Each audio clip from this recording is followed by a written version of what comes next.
میں جب خواتین کے بارے میں کوئی بات کرتا ہوں تو میں آپ کو اکثر کہتا ہوں کہ یہ صرف بیوی کے لیے حکم نہیں ہوتا، یہ ٹریننگ بیٹی کو دینی ہے اور بہن کو دینی ہے، یہ تربیت کریں اپنے گھر میں۔ میں تجربے کی روشنی میں یہ بات عرض کیا کرتا ہوں کہ بھائی بچے باپ کے فرما بردار اس وقت ہوتے ہیں جب اماں انہیں باپ کا فرما بردار کرتی ہے، اور بچے باپ کے نافرمان بھی تب ہوتے ہیں جب اماں انہیں باپ کا۔ میں نے اپنے کانوں سے سنا ایک دفعہ ایک بچہ اپنے باپ سے کہہ رہا ہے آپ نے تو ساری زندگی باہر گزار دی، پیسے کمانا کون سا مشکل کام ہے، دکھ سکھ تو سارے اماں نے برداشت کیے، سکولوں میں وہ جاتی تھی، فلانا کام وہ کرتی تھی، فلانا کام۔ اب یہ سوچ اس کی ذاتی تو نہیں، یہ اس کو دی گئی ہے، اور اگر اس کو یہ سوچ دے دی جائے کہ اماں کہے کہ میں تو اپنوں میں رہی ساری زندگی، میں نے تو اپنوں میں وقت گزارا، اور تیرا باپ تو کئی دفعہ جنازے بھی نہیں پڑھ سکا، اس نے تو ماں باپ ایسے دفن کر دیے، وہ اگر یہ سوچ فراہم کرے تو پھر بچہ باپ کا فرما بردار ہوتا ہے۔ اور یہ والی روایتیں ہم بیوی کو سناتے ہیں، حالانکہ کس کو سنانی چاہیے؟ بولیے، بہن اور بیٹی کو۔ بہن اور بیٹی کو سنائیں یہ باتیں، ان کو سمجھائیں، تاکہ آگے جا کے وہ جو گھر ترتیب دیں وہ گھر بڑا عمدہ اور نکھرا ہوا ہو۔ حضرت سیدنا ابراہیم 13 سال کے بعد آئے، چونکہ گھر میں اللہ تبارک و تعالیٰ کی دوستی کا چرچا تھا، اللہ تبارک و تعالیٰ کی محبوبیت کا غلبہ تھا۔ 13 سال کے بعد فلما بالغ معہ السعی، بیٹا جب اتنا بڑا ہوا کہ ساتھ چلنے لگا، تو حضرت ابراہیم نے اپنے بیٹے کو بلا کے کہا بیٹا مجھے خواب آئی ہے، میں تجھے ذبح کر رہا ہوں، تیری کیا رضا ہے؟ تو حضرت اسماعیل کہنے لگے یا ابت افعل ما تؤمر، ابا جی اللہ جیسے حکم دیتا ہے میرے ساتھ ویسے ہی کریں، جیسے اللہ حکم دیتا ہے ویسے ہی، بولیے، ویسے ہی کریں۔ حضرت ہاجرہ کو کہا کہ ایک دوست نے دعوت کی ہے تو وہاں جا رہے ہیں، بی بی مطمئن ہے، تفصیلات کی ضرورت نہیں، ختم بات، اعتبار ہے، مطمئن ہو گئی۔ شیطان پیچھے سے آیا اماں کے پاس، ذرا تھوڑی دیر کے لیے تصور جمائیے، یہاں تو پڑوسن آ کے کوئی بات بتا دیتی ہے خاوند کے بارے میں تو کئی مہینے جھگڑا جاری رہتا ہے، پڑوسن محلے دار۔ شیطان نے آ کے بتایا لفظ کیا ہے؟ کہا حضرہ تمہیں پتہ ہے کہاں جا رہے؟ کہا دوست کی دعوت میں۔ تو کہنے لگے دوست کون ہے؟ رب کریم، اور ابراہیم کا خیال ہے کہ اس رب نے مجھے حکم دیا ہے کہ میں ذبح کروں۔ تو حضرت ہاجرہ کہنے لگی کبھی باپ بھی بیٹے ذبح کرتے ہیں؟ تو شیطان کہنے لگا ان کا خیال ہے کہ ان کے رب نے حکم دیا ہے۔ تو جناب ہاجرہ فرمانے لگی اگر رب نے حکم دیا تو پھر تو مجھے شیطان لگتا ہے، تو مجھے شیطان لگتا ہے۔ کہا کیا مطلب؟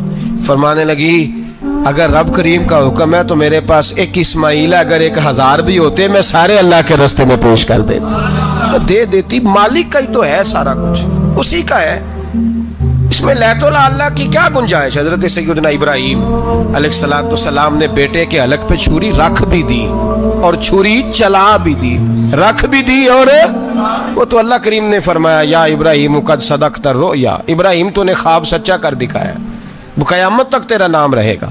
حضرت ابراہیم نے وطن بھی دیا، جان بھی دی، بیٹا بھی، اللہ کریم نے دمبے دیے، فرمایا یہ فدیہ ہے۔ اب یہ قربانی قیامت تک حضرت ابراہیم کے طریقے کے مطابق جاری ہے۔ حضرت ابراہیم بہت بڑے مہمان نواز تھے، بہت بڑے۔ آپ جب مصر میں قیام تھا تو بڑے بڑے لمبے چوڑے لنگر پکتے تھے، لوگ آیا جایا کرتے تھے، بڑا تفصیل کے ساتھ کھانا ہوتا تھا۔ مہمان نوازی آپ کی خاص صفت مبارکہ ہے۔ ہمارے ہاں بھی مہمان نوازی ہوتی ہے امیروں کی، بلکہ اب تو مہمان نوازی اس طرح کی ہے کہ کل تیری میرے پاس دعوت ہے اور پرسوں میری تیرے پاس ہے۔ وہی امیروں میں وہ چکر رہتا ہے، پارٹیاں دوست ایک دوسرے کو ڈالتے ہیں، تیری طرف پارٹی تیری طرف، اور اسی انداز میں اب یہ عید آئے گی نا ٹکا پارٹیاں ہوں گی جگہ جگہ، اور لوگ سوال پوچھنے لگے ابھی سے، کہتے ہیں قربانی کا کتنا گوشت گھر رکھنا جائز ہے؟ قربانی کا کتنا گوشت گھر رکھنا جائز ہے؟ سارا ہی جی، اس لیے فریزر لے لیں، فریج سے نہیں کام چلے گا، سارا ہی جہاز گھر رکھنا سارا ہی جائز ہے، رکھ لیں۔ او خدا کے بندے، قربانی وہ بندہ دیتا ہے جو سارا سال ہی گوشت کھاتا ہے، صحیح کہہ رہا ہوں؟ قربانی صاحب نصاب صاحب استطاعت بندہ دیتا ہے نا، تو وہ سارا سال ہی گوشت، تو سارا گھر میں رکھنا بھی جائز ہے، لیکن سارا دے دینا بھی، تو تو جو آ رہی ہے اس پہ کیوں توجہ کرتے ہو؟ جو دوسرا جائز ہے اس پہ کیوں نہیں عمل کرتے؟ سارا تقسیم کر دیں، بات ختم ہوئی۔ یقین کریں، محرم میں جا کے دوست ٹیلی فون کر کے سوال پوچھتے ہیں، کہتے ہیں صاحب سنا ہے قربانی کا گوشت محرم میں کھانا جائز نہیں۔ میں کہ نہیں، ربیع الاول چ بھی جائز جے، رجب رمضان تک کھاؤ، کوئی بندہ نہیں منع کرتا، اس لیے کہ کسی کو دینا تو پسند ہی نہیں، یا پھر اس میں سے جو خاص خاص چیزیں ہیں وہ اپنی فریج میں، اور باقی جو ہے وہ دوسروں کے لیے۔ یہ کیا طریقہ ہے ہمارا؟ قربانی اسلام کا ایک خوبصورت ترین عمل ہے، یہ محبوب ترین عبادت ہے اللہ تعالیٰ کی۔ قربانی اپنی فضیلت کے لحاظ سے، عظمت کے لحاظ سے، اپنی بلندیوں کے لحاظ سے دین میں بڑا مقام رکھتی ہے، لیکن ہر چیز کا رنگ روپ بدل دیا جاتا ہے نا، چونکہ قربانی چلی آ رہی تھی حضرت ابراہیم خلیل اللہ علیہ السلام سے، تو اہل عرب جو تھے مشرکین مکہ قربانی کا تعارف وہ بھی رکھتے تھے، پر وہ قربانی کی حقیقت کو، قربانی کی حکمت کو، قربانی کے حسن کو، قربانی سے پھوٹنے والی روشنی کو سمجھنے سے ناآشنا تھے۔ وہ کیا کرتے تھے کہ جب وہ کوئی قربانی کا جانور ذبح کرتے تو اس کا جو خون ہوتا وہ بیت اللہ شریف کی دیواروں کے ساتھ مل دیتے، قربانی کے جانور کا جو گوشت ہوتا وہ لا کے بتوں کے سامنے رکھتے کہ یہ خون کعبے کی دیوار سے خون ملنے سے اور بتوں کے آگے گوشت رکھنے سے شاید ہماری قبولیت ہو جائے گی، ہم نے جانور ذبح کیا ہے۔ کمال ہے میرے رب کریم کی کتاب کا انداز بھی۔ قرآن مجید مختصر الفاظ کے اندر، مختصر جملوں کے اندر، اجمال کے اندر اتنی بڑی تفصیل بیان کر دیتا ہے کہ انسان کے ذہن کے، دل کے، دماغ کے دریچے کھل جاتے ہیں۔ اللہ کھانے پینے سے پاک ہے، بے نیاز ہے مالک۔ رب کریم نے فرمایا لن ینال اللہ لحومها، فرمایا ہرگز نہیں پہنچتا اللہ کی بارگاہ میں تمہارا گوشت، ولا دماؤها، اور نہ ان کے خون، نہ اس جانور کا گوشت اللہ کی بارگاہ میں پہنچتا ہے، نہ خون پہنچتا ہے، تو مالک پہنچتا کیا ہے؟ ولیکن ینالہ التقوی منکم، بلکہ رب کی بارگاہ میں تو تمہارے دلوں کا تقوی پہنچتا ہے۔ تمہارے دل میں کیا ہے، تم اپنے رب کی رضا کتنی چاہتے ہو، یہ بات جاتی ہے۔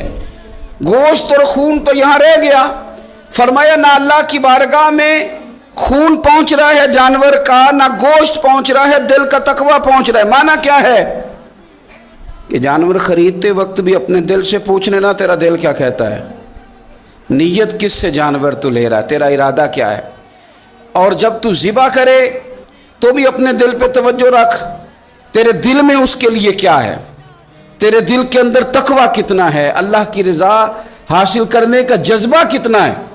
اور جب تو اس کا گوشت بانٹے تو پھر بھی تیری نظر آنے والے بندے پر نہیں ہونی چاہیے، جس گھر میں گوشت جا رہا ہے اس گھر پر تیری نظر نہیں ہونی چاہیے، بلکہ تیری نظر تو رب کی رضا پہ رہنی چاہیے۔